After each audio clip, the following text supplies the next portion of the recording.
सद्गुरू श्री ब्रह्मचैतन्य महाराज गोंदवलेकर यांचं प्रवचन 18 मे।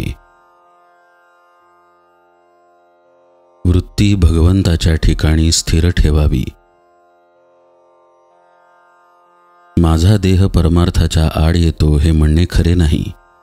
तो मदत करतो किंवा आड येतो या दोन्हीत विशेष तथ्य मानू नये। माझी वृत्ती कुठे गुंतते हे पहावे।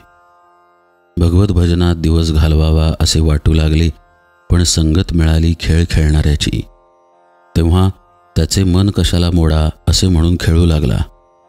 भगवंताच्या स्मरणात राहण्याच्या वृत्तीपासून ढळू लागला तर कसे होणार?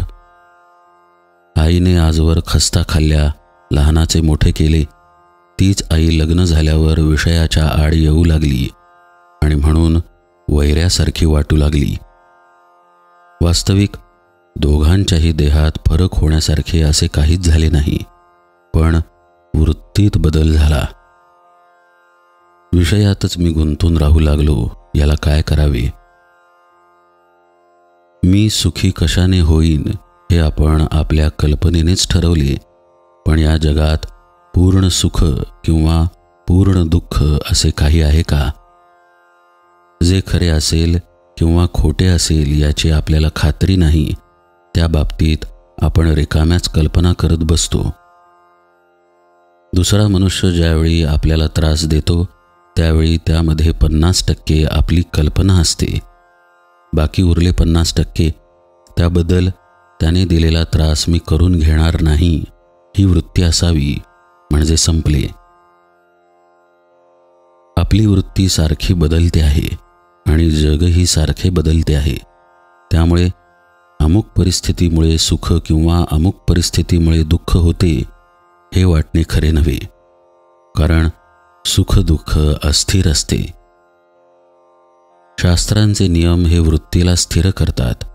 भजन, पोथी वाचन, मंदिर बांधणे वगैरे गोष्टी जर वृत्ती सुधारण्यासाठी न केल्या तर ती नुसती करमणूक होते, त्यापासून खरा फायदा होत नाही। आगगाडी रोज काशीला जाते, पण तिला काही काशी यात्रा घडत नाही।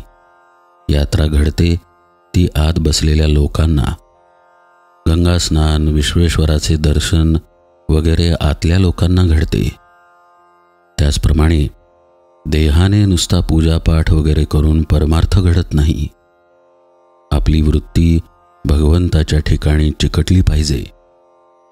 भगवंताचे रूप सारखे समोर ठेवता येणार नाही, पण त्याचे रूप लक्षात आले नाही तरी आपण त्याचे नाम घेतो हे लक्षात राहिले तर वृत्ती सुधारेल। आपल्या डोळ्यात अगदी बारीक कण गेला तरी तो खुपतो, त्याहीपेक्षा वृत्ती सूक्ष्म असते, ती भगवंतालाच कळते, म्हणून त्याच्यापाशी लबाडी चालत नाही। विषयाचा भोग आला असता जो त्यामध्येच गुंतत नाही त्याच्यावर भगवंताची खरी कृपा झाली हे समजावे।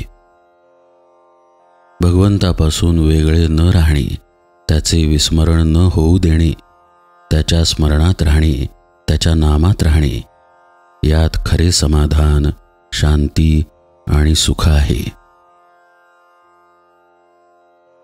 वृत्ती स्थिर होणे, शांत होणे याचे नाव समाधान, आणि भगवंताकडेच वृत्ती सारखी राहणे याचे नाव समाधी होय। जानकी जीवन स्मरण जय जय राम।